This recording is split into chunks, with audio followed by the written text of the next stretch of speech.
Hi students, कैसे हैं आप लोग। तो आज तो आप लोग बहुत खुश होंगे क्योंकि जो हम लोगों ने और आप लोगों ने यानी कि शिक्षकों और स्टूडेंट के द्वारा जो मुहिम चलाया गया था शांतिपूर्ण माहौल में, जो ट्वीट के माध्यम से और सोशल मीडिया से जुड़कर उस मांगों को पूरा कर लिया गया है। और अब आशा व्यक्त किया जा सकता है कि सरकार समय पर एग्ज़ाम लेगी और अपने हर वादे को पूरा करने का प्रयास करेगी। लेकिन अब यहाँ पर हम लोगों को रुकना नहीं, यहाँ पर से हम लोगों को एक लड़ाई लड़नी है और वो लड़ाई खुद की लड़ाई होनी चाहिए। यानी कि आपने तो केंद्र सरकार से मनवा लिया कि भाई एग्ज़ाम का डेट दो, वो एग्ज़ाम का डेट दे भी दिए, लेकिन अब हम लोगों को प्रिपरेशन करना है, फुल्ली प्रिपरेशन करना है, दिन रात एक कर देना है, क्योंकि जॉब लेनी है। जिस मांग को हमने इतने ज़ोर शोर से किया है और इतने लंबे समय के बाद हमारे मांगों को पूरा किया गया है, तो इसमें ये सबसे बड़ा चुनौतीपूर्ण अब हम लोगों के पास है कि हम लोगों को तैयारी किस स्तर से करना है कि अब सीधे सिलेक्शन हो जाए। 15 दिसंबर जैसा आपको पता है कि रेलवे एनटीपीसी और लेवल 1 जो ग्रुप डी का एग्ज़ाम है वो स्टार्ट होगा। ऐसा पीयूष गोयल जो रेल मंत्री हैं वो ट्वीट के माध्यम से बताएं, और जो चेयरमैन है रेलवे बोर्ड के विनोद यादव, उन्होंने भी एक प्रेस कॉन्फ्रेंस कर बताया। तो इस तरह से अब बिल्कुल अब आप पर निर्भर करता है कि आप इसका प्रिपरेशन को कैसे करते हैं। तो उसी कड़ी में आज मैंने जो आपके सामने करंट अफेयर लाया है, वो करंट अफेयर 16 अगस्त से लेकर 20 अगस्त तक का होगा और ये काफ़ी हेल्पफुल आपके लिए होगा। और हाँ, आप कमेंट बॉक्स में मुझे बताइए कि सर रेलवे के लिए या बिहार एसएससी के लिए या फिर एसएससी के लिए या फिर जो भी एग्ज़ाम है मैं उसके लिए क्या आपको पढ़ाऊँ। अब तो हिस्ट्री देखी नहीं, मैं पढ़ा रहा हूँ और हिस्ट्री में मैं पूरा पढ़ाऊँगा, ये तो मैं पहले बताऊँ। अब थोड़ा सा और इसको मैं विस्तार करूँगा, क्योंकि रेलवे के एग्ज़ाम के पहले मैं सोच रहा हूँ कि हिस्ट्री पूरा मैं ख़त्म कर देता हूँ और उसको बार बार देखिएगा, उसको नोट्स कीजिएगा। देखिए उससे बाहर क्वेश्चन आएगा नहीं। उसके बाद पॉलिटिकल साइंस में आपको पढ़ा दूंगा जो मैंने बताया था। तो ये सारे कवर मैं एग्ज़ाम से पहले करवा दूंगा आपका। तो अब आप पर निर्भर करता है कि आप इस वीडियो को कितना देखते हैं और आप उसको कितना नोट्स करते हैं। नहीं तो फिर तो बस हल्ला हंगामा करना है, एग्ज़ाम भी पार हो जाएगा, सिलेक्शन जिसका होना है, जो मेहनत करेगा उसका होगा ही होगा। तो आज हम करंट अफेयर पढ़ा रहे हैं आपको और एकदम बिल्कुल बारीकी से। देखिए बहुत छोटा छोटा लिखा हुआ है, हो सकता है कि आपको दिखाई थोड़ा सा ना दे, कम दे, तो मैं जो बोल रहा हूँ उस बात को ध्यान से सुनिएगा। और जब लिखने वक्त क्या होगा कि मैं जो बोला हूँ तो उसको आप आराम से लिख सकते हैं देखकर। और इसके अलावा मैं एक और फैसिलिटी दिया हूँ कि मेरा जो फेसबुक है आलोक कुमार मिश्रा, उसमें जाकर आप सर्च कीजिएगा और एक बीपीएससी ऑनलाइन क्लासेस बाय आलोक मिश्रा के नाम से मैंने ऑलरेडी ग्रुप बना चुका हूँ फेसबुक पर। तो उसमें मैं सारा चीज़, जैसे मैं इसका पहले एक फ़ोटो बड़ा सा जिसमें कि साफ दिखाई देता है वो मैं भेज देता हूँ। आप वहाँ से जाकर चाहे हिस्ट्री का हो चाहे फिर करंट अफेयर का हो, आप लिख सकते हैं। तो इस तरह से प्रिपरेशन करना है। रीजनिंग का जहाँ जहाँ जो भी क्वेश्चंस हैं वो रीजनिंग का मैं आपको ला के बताऊँगा और रीजनिंग का दूँगा। तो चलिए आपका ज़्यादा समय ना लेते हुए अब मैं करंट अफेयर जो 16 अगस्त से लेकर 20 अगस्त तक का है वो मैं बता देता हूँ। इसमें बहुत सारे क्वेश्चंस आपको बिल्कुल आएंगे, ये मेरा गारंटी है। आप बस बिल्कुल ध्यान से सिर्फ पढ़िए और सुनिए मेरी बातों को। चलिए देखिए, तो चलिए स्टार्ट करते हैं। पहला कि राधा भाटिया की लस्सी को मिला राधा भाटिया की लस्सी को मिला 25वां government world cook book awards. ये कुक बुक अवार्ड्स क्या होता है? तो कुक बुक जो अवार्ड है वो एक खाने से संबंधित है और ये कुक बुक अवार्ड्स 2020 किसको दिया गया? Government world cook book award. Government world, देखिए वर्ल्ड से जुड़ा हुआ है, वर्ल्ड से। तो world cook book award 2020 Radha Bhatia को मिला है, राधा भाटिया को। फिर देखिए नेक्स्ट देखिए, और ये 25वां था। भारत ने लेबनान को भेजे सुरक्षा उपकरण सर्जिकल दस्ताने की 50 टन की मदद खेद। भारत ने क्या किया? तो लेबनान को भेजा। अच्छा, यहाँ पर लेबनान की चर्चा आई है, तो लेबनान को क्यों भेजा? इसलिए कि अभी आपको पता होगा कि लेबनान में एक खादान में बहुत अधिक मात्रा में विस्फोट हुआ था, जिसके चलते उस देश की स्थिति, आर्थिक स्थिति कहिए, बहुत ज़्यादा विकट स्थिति हो गई थी और बहुत ज़्यादा प्रॉब्लम उस देश में आ गई थी। तो उसको देखते हुए जो भी देश का, ऐसा नहीं कि सिर्फ भारत ने मदद किया, पूरे विश्व ने जिसको जो बना वो लेबनान को मदद किया। उसी कड़ी में भारत ने भी 50 टन की मदद की, जो एक सर्जिकल यानी कि जो उपकरण थे, यानी सर्जिकल उपकरण मतलब कि जो स्वास्थ्य से संबंधित थे, उसको भेजा गया। उसके अलावा जो भी दाल चावल मकई, जो भी मतलब खाने पीने की चीज़ थे, जहाँ तक सक्षम हुआ भारत, उसको भेजा लेबनान में। तो लेबनान को याद रखिएगा, क्योंकि लेबनान में ही अभी बहुत बड़ी मात्रा में वहाँ विस्फोट हुआ था खाद्यान्न में, और उसी को मद्देनजर रखते हुए भारत सरकार ने कुछ मदद किया, जो सर्जिकल दस्ताने 50 टन की मदद की, जिसको मदद करने के लिए C-17 हैवी लिफ्ट एयरक्राफ्ट को भेजा गया। C-17 हैवी लिफ्ट एयरक्राफ्ट को भेजा गया। और जब लेबनान की बात होगी तो लेबनान की राजधानी की बात करेंगे, तो लेबनान की राजधानी बेरूत है और इसकी मुद्रा लेबनेस पाउंड है। तो ये तो बिल्कुल याद रखिएगा। देखिए, मैं आपको राजधानी पहले ही बता चुका हूँ, और देश और उसकी मुद्रा ये मैं आपको अलग से याद नहीं करवाऊंगा, आपको इसी में याद हो जाएगा, क्योंकि आप अगर इसको ध्यान से पढ़िएगा, मेरी बात को सुनिएगा, तो आपको यहीं पर याद हो जाएगा। और आपको पता ही है कि राजधानी और राज्यपाल, देश के कंट्री, मुद्रा, राजधानी, ये सभी आते रहता है एग्जाम में, तो इसको आप अलग से नहीं पढ़िएगा। मैं जो करंट अफेयर बता रहा हूँ उसमें से ही आपको सारा मिल जाएगा। तो लेबनान की राजधानी कहाँ? बेरूत हुआ, और मुद्रा लेबनेस पाउंड हुआ। उसके बाद देखिए, नेक्स्ट देखिए, 15 अगस्त 2020 को भारत ने अपना 74वां स्वतंत्रता दिवस मनाया। क्या मनाया? तो भारत ने इस बार 15 अगस्त 2020 को कैमा स्वतंत्रता दिवस मनाया? 74वां स्वतंत्रता दिवस मनाया। 74th स्वतंत्रता दिवस भारत ने मनाया। और इसने मनाया तो इसमें देखिए कहाँ मनाया, तो लाल किला पर। और कौन फहराते हैं झंडा? तो प्रधानमंत्री फहराते हैं। इसमें माननीय श्री नरेंद्र मोदी जी फहराए थे झंडा लाल किला पर। जबकि गणतंत्र दिवस जो होता है उसमें राष्ट्रपति फहराते हैं, प्रेसिडेंट फहराते हैं। फिर देखिए नेक्स्ट क्वेश्चन, इन्फोसिस फाउंडेशन की चेयरपर्सन सुधा मूर्ति। तो यहाँ पर सबसे पहले तो यहीं पर एक क्वेश्चन आता है कि इन्फोसिस फाउंडेशन की चेयरपर्सन अभी कौन है? सुधा मूर्ति हैं फाउंडेशन की। तो इन्फोसिस फाउंडेशन की चेयरपर्सन सुधा मूर्ति, और आईटीसी के प्रमुख कौन? आईटीसी के प्रमुख शिव कुमार सूरमपुदी को ग्रामोदय पुरस्कार दिया गया है। क्या दिया गया है? ग्रामोदय पुरस्कार। देखिए, आपको ज़्यादा इसमें याद नहीं रखना, एक ट्रिक हम बता रहे हैं। ट्रिक ये है कि इन्फोसिस फाउंडेशन की चेयरपर्सन सुधा मूर्ति आप याद रखिएगा। देखिए, ये आप बस याद रखिएगा, सुधा मूर्ति, एक सुधा मूर्ति याद रखिएगा, और एक रखिएगा कि शिव कुमार सूरमपुदी, इसको याद रखिएगा। इन दोनों को क्या मिला है? तो ग्रामोदय पुरस्कार दिया गया। ग्रामोदय पुरस्कार भारत सरकार के द्वारा दिया जाता है, और ये इसलिए दिया जाता है कि ग्राम में विकास करने के लिए दिया जाता है।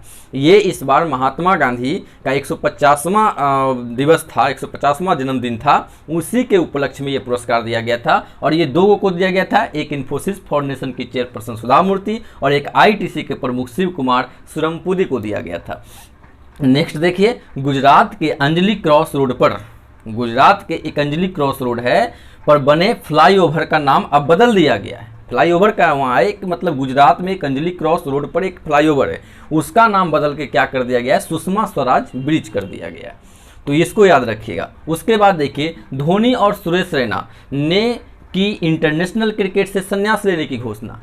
ठीक है, तो कौन कौन? एक सुरेश रैना और एक महेंद्र सिंह धोनी ने अब अंतर्राष्ट्रीय क्रिकेट से संन्यास लेने की घोषणा कर दी है। यानी कि वो कोई भी मैच, चाहे वो फिर T20 हो, चाहे फिर वो वनडे हो, चाहे फिर वो टेस्ट क्रिकेट हो, सभी प्रारूपों से इन दोनों ने संन्यास ले लिया है ना।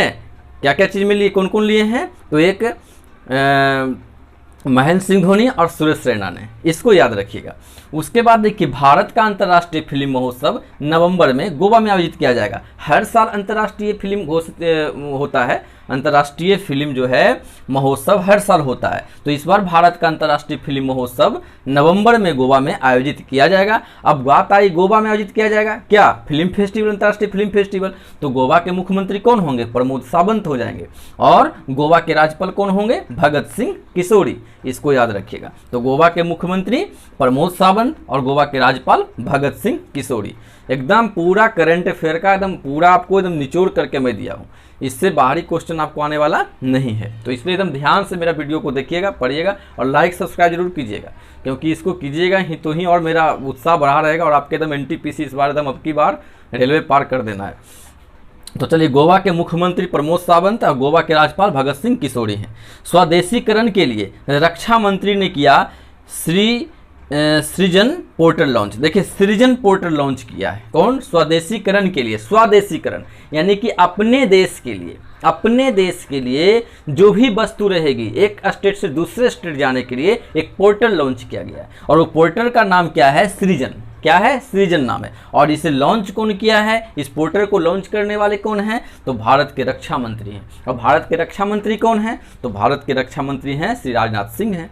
ये याद रखिएगा, ठीक है। उसके बाद देखिए, विक्रम दुरईस्वामी बने बांग्लादेश में भारत के नए राजदूत। विक्रम दुरईस्वामी बने बांग्लादेश में भारत के नए, यानी बांग्लादेश में भारत के एक नए राजदूत बने हैं और उनका नाम क्या है? विक्रम दुरईस्वामी। विक्रम दुरईस्वामी। अब बांग्लादेश की बात आई है तो बांग्लादेश के प्रधानमंत्री शेख हसीना हैं और बांग्लादेश के राष्ट्रपति अब्दुल हामिद हैं, जबकि बांग्लादेश की राजधानी ढाका और मुद्रा टका है। चलिए, तो ये 9 क्वेश्चंस मैंने आपको इधर कंप्लीट करवा दिया। इसे आप बार बार जरूर देखिएगा वीडियो को और उसके बाद वीडियो को देखकर आप कॉपी पर इसे नोट कर लीजिएगा, बार बार देखिएगा, बिल्कुल यहाँ से क्वेश्चन आएगा। फिर देखिए 10 नंबर में जादवपुर विश्वविद्यालय। जादवपुर विश्वविद्यालय है जो कहाँ है? कोलकाता में है। तो यहाँ विकसित किया गया इलेक्ट्रॉनिक मास्क, इलेक्ट्रॉनिक मास्क यहाँ विकसित किया गया है जादवपुर विश्वविद्यालय कोलकाता में। एक्चुअली देखिए, इलेक्ट्रॉनिक मास्क में क्या डिफरेंट है, क्या इसमें विशेषता है, ये पहले जानना जरूरी है। तो इलेक्ट्रॉनिक मास्क में ये विशेषता है कि इसमें अगर कोरोना वायरस को मद्देनजर रखते हुए बनाया गया है, तो कोरोना वायरस में अगर ऐसे किसी तरह से अगर आपको लगता है कि कोरोना वायरस है, तो इसमें क्या होगा कि ये इलेक्ट्रॉनिक डिवाइस आपको, मास्क जो है, तुरंत आपको सचेत कर देगी, है ना। तो इसमें एक विशेषता ये है। और उसके बाद देखिए, तो ये ICMR में इसे मंजूरी दे दी गई, क्योंकि किसी को भी मंजूरी जो है ये ICMR देती है। और ये जादवपुर विश्वविद्यालय कोलकाता के द्वारा जो बनाया गया है, विकसित किया गया इलेक्ट्रॉनिक मास्क, इसको इसने मंजूरी दे दी है। उसके बाद देखिए नेक्स्ट, लुइस हैमिल्टन जो रेसलर हैं, रेस लगाते हैं, तो लुइस हैमिल्टन ने मैक्स वेरस्टपेन को हराकर जीती Spanish Grand Prix 2020 formula 1 test, है ना। 1 रेस, देखिए रेस वाला है। तो 2020 का जो ग्रांड प्री फार्मूला रेस हुआ, 2020 का ग्रांड प्री रेस फार्मूला, वो लुइस हैमिल्टन ने जीता। किसको हराकर जीता? तो मैक्स वेरस्टपेन को हराकर जीता, जो स्पेनिश है, हराकर जीती Spanish Grand Prix 2020 formula 1 race. फिर देखिए नेक्स्ट है, PNB ने शुरू किया डिजिटल अपनाएं अभियान। डिजिटल अपनाएं अभियान, PNB मतलब क्या होता है? Punjab national bank. इसने क्या अपनाया? तो इसने अपनाया डिजिटल अभियान। और डिजिटल अभियान इसलिए अपनाया क्योंकि भारत में अभी कोविड-19 चल रहा है, तो कोविड-19 के मद्देनजर रखते हुए पंजाब नेशनल बैंक ने बोला कि जितना काम आपसे होता है वो काम घर बैठकर कीजिए, घर से ही अपने मनी को ट्रांसफ़र कीजिए, बैलेंस को चेक कीजिए, अपडेट कीजिए, डिजिटल को अपनाइए, क्योंकि ज़्यादा ज़रूरत बैंक में आने के भी नहीं है। तो इसको देखते हुए पंजाब नेशनल बैंक ने डिजिटल अपनाएं अभियान शुरू किया। अब देखिए PNB के अध्यक्ष कौन है? PNB के अध्यक्ष कौन है? तो PNB के अध्यक्ष एस मल्लिकार्जुन राव हैं। एस मल्लिकार्जुन राव। और PNB का मुख्यालय नई दिल्ली, जबकि PNB का स्थापना 1994 ईस्वी में हुआ था। तो एकदम इसको याद रखिएगा। देखिए क्वेश्चन से यहाँ से पूरा बनेगा, ये तो है ही, लेकिन देखिए PNB के अध्यक्ष पूछ देगा। पंजाब नेशनल बैंक के अध्यक्ष कौन है? तो हैं एस मल्लिकार्जुन राव। और पंजाब नेशनल बैंक का मुख्यालय कहाँ है? तो ये नई दिल्ली। और इसकी स्थापना कब हुई थी? तो ये 1994 में हुई थी। फिर देखिए 13 नंबर में, हरभजन सिंह बने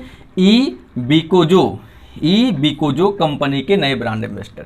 देखिए क्वेश्चन पूछता है यहाँ पर से कि ई-बिकोजो कंपनी के ब्रांड एम्बेसडर कौन है? तो है हरभजन सिंह। अब देखिए हरभजन सिंह जो हैं वो ई-बिकोजो ये कंपनी है, और ये कंपनी कहाँ है? तो पंजाब अमृतसर में। कहाँ है? पंजाब अमृतसर में ये कंपनी है ई-बिकोजो। और इसका जो फुल फॉर्म होता है वो होता है ई मोबिलिटी स्टार्टअप कंपनी। ई मोबिलिटी स्टार्ट कंपनी। इसके जो ब्रांड एम्बेसडर बने हैं वो हरभजन सिंह हैं, इसे याद रखिएगा। उसके बाद देखिए नागालैंड सरकार ने लॉन्च किया येलो चेन प्लेटफॉर्म। क्या? येलो चेन प्लेटफॉर्म नागालैंड सरकार ने स्टार्ट किया है। तो नागालैंड के मुख्यमंत्री नेप्यूरियो हैं। नागालैंड के मुख्यमंत्री कौन है? नेफ्यू रियो हैं। उसके बाद देखिए अमेजन ने शुरू की बेंगलुरु शहर में पहले ऑनलाइन फार्मेसी सेवा। देखिए अभी तक तो आप जानते थे कि अमेजन क्या करता है, तो हर वस्तु को पहुंचाता है, यानी सामान को पहुंचाता है, जो चीज़ लेना चाहते हैं उसको पहुंचाता है। लेकिन अब अमेजन ने एक काम और शुरू किया है, और वो काम ये है कि वो दवाई का भी आपको घर पहुंचाएगा, दवाई भी आप ऑनलाइन मंगा सकते हैं। ये अमेजन ने शुरू किया है। तो कहाँ किया है? सबसे पहले अमेजन ने ऐसा का फार्मेसी का जो ऑनलाइन जो है वो कहाँ स्टार्ट किया है? तो बेंगलुरु में स्टार्ट किया है। बेंगलुरु में स्टार्ट किया है ऑनलाइन फार्मेसी। इसमें क्या है कि 20% छूट मिलेगा। जिस तरह से कपड़ा खरीदते हैं, कुछ खरीदते हैं, मोबाइल लेते हैं, तो हमको 10%, 20%, 50% छूट मिलता है। तो उसी तरह से बेंगलुरु शहर में अमेजन ने पहला ऐसा फार्मेसी सेवा स्टार्ट किया ऑनलाइन, जिसमें आपको 20% छूट देगा, आप घर बैठे दवाई मंगा सकते हैं। उसके बाद देखिए स्मृति ईरानी ने आंगनबाड़ी केंद्रों के लिए लॉन्च की सखी मोबाइल ऐप। क्या की? तो स्मृति ईरानी क्या है? तो स्मृति ईरानी जो हैं वो एक केंद्रीय मंत्री हैं। तो स्मृति ईरानी ने आंगनबाड़ी केंद्रों के लिए लॉन्च की सखी मोबाइल ऐप। सखी मोबाइल को ऐप लॉन्च किया। सेबी के नए कार्यकारी निदेशक बने जीपी गर्ग। देखिए इसको याद रखिएगा, सेबी के भी जो सेबी बहुत इंपॉर्टेंट चीज़ है, security exchange board of India, इसका फुल फॉर्म होता है सेबी का। सेबी का फुल फॉर्म क्या होता है? Security exchange board of India. तो सेबी के नए अध्यक्ष जो बने हैं कार्यकारी निदेशक, वो जीपी गर्ग बने हैं, जीपी गर्ग। और सेबी का हिंदी में अगर पूछा जाएगा, हिंदी का फुल फॉर्म तो होगा भारतीय प्रतिभूति एवं विनिमय बोर्ड। और सेबी के अध्यक्ष कौन है? अजय त्यागी हैं, जबकि मुख्यालय कहाँ है? मुंबई में है। तो इस चीज़ को याद रखिएगा। उसके बाद देखिए 18 नंबर में कि छत्तीसगढ़ सरकार ने शुरू किया पढ़ाई त्योहार पारा योजना। तो ये कौन किया? पढ़ाई त्योहार पारा योजना किस सरकार ने स्टार्ट किया है? किस सरकार की योजना है? तो छत्तीसगढ़ सरकार की ये योजना है। और छत्तीसगढ़ के मुख्यमंत्री हैं भूपेश बघेल, जबकि छत्तीसगढ़ के राज्यपाल हैं अनुसुईया उइके। ये राज्यपाल हैं छत्तीसगढ़ के अनुसुईया उइके, और छत्तीसगढ़ की मुख्यमंत्री कौन है? भूपेश बघेल हैं। इसे याद रखिएगा। उसके बाद देखिए शास्त्रीय जो संगीतकार थे, बहुत प्रसिद्ध संगीतकार थे, और उनका नाम था पंडित जसराज। उनका निधन हो गया है। कभी क्वेश्चन निधन से आता है कि अभी हाल फिलहाल किस शास्त्रीय संगीत का निधन हो गया है, तो पंडित जसराज का निधन हुआ है, जो बहुत फेमस थे। उसके बाद देखिए अटल बिहारी वाजपेयी के नाम पर रखा गया ग्वालियर चंबल एक्सप्रेस वे का नाम। ठीक है ना? तो ये किसके नाम पर पहले जो था ये ग्वालियर एक चंबल एक्सप्रेस था। ये इसका नाम जो ये कहाँ पड़ता है? ग्वालियर कहाँ पड़ता है? मध्य प्रदेश में पड़ता है। तो मध्य प्रदेश में एक एक्सप्रेस जो है चंबल एक्सप्रेस उसका नाम था ग्वालियर में, उसको बदल करके उसका नाम रखा गया अटल बिहारी वाजपेयी रखा गया। अटल बिहारी वाजपेयी एक्सप्रेस का ये रखा गया है। और तो मध्य प्रदेश के राज्यपाल कौन हैं? आनंदीबेन पटेल हैं, जबकि मुख्यमंत्री शिवराज सिंह चौहान हैं, जो बीजेपी से हैं। तो चलिए उसके बाद देखिए 21 नंबर सत्यपाल मलिक बने मेघालय के नए राज्यपाल। सत्यपाल मलिक बने मेघालय के नए राज्यपाल। अब देखिए सत्यपाल मलिक बने मेघालय के नए राज्यपाल। तो नया राज्यपाल मेघालय के तो बने ही बने हैं। तो वो देखिए इसके पहले सबसे पहले बिहार में थे सत्यपाल मलिक, और उसके बाद उत्तर प्रदेश के बने राज्यपाल। और इसके बाद ये क्या किए कि जब बात चल रही थी धारा 370 हटाने की जम्मू कश्मीर से, तो जम्मू कश्मीर के मुख्यमंत्री उस समय, जम्मू कश्मीर के राज्यपाल उस समय कौन थे? यही सत्यपाल मलिक थे। तो धारा 370 हटने के पहले, जस्ट पहले वहाँ के राज्यपाल कौन थे? तो वहाँ के राज्यपाल थे सत्यपाल मलिक थे। इस चीज़ को याद रखिएगा। और अभी वो जो फिलहाल बने हैं सत्यपाल मलिक, वो मेघालय के राज्यपाल बने हैं। उसके बाद एक कंप्यूटर वैज्ञानिक रसेल किर्स, क्या है? रसेल किर्स, बहुत इंपॉर्टेंट क्वेश्चन है, VBI ये देख लीजिएगा इसे। कंप्यूटर वैज्ञानिक रसेल किर्स का हुआ निधन। रसेल किर्स का क्या हो गया? निधन। अच्छा अभी बताइए कंप्यूटर वैज्ञानिक रसेल किर्स क्या थे? रसेल किर्स क्या थे? तो ये इसलिए इनका प्रसिद्ध दिया गया है कि इनका निधन हुआ है कि दुनिया की पहली डिजिटल तस्वीर को स्कैन करने वाले ये थे। ये दुनिया की पहली डिजिटल जो तस्वीर होता है उसको स्कैन करने वाले कंप्यूटर के पहले वैज्ञानिक थे रसेल किर्स, जिनका निधन हो गया है। तो ये क्वेश्चंस इंपॉर्टेंट है। उसके बाद देखिए 4 भारतीय खिलाड़ी राजीव गांधी खेल रत्न पुरस्कार के लिए चुने गए। जो इस बार जो चुने गए हैं इस बार के लिए खेल रत्न पुरस्कार, जो राजीव गांधी खेल रत्न पुरस्कार सबसे बड़ा पुरस्कार खेल में होता है, राजीव गांधी खेल रत्न पुरस्कार इस बार 4 लोगों को दिया गया है, 4 खिलाड़ी को दिया गया है।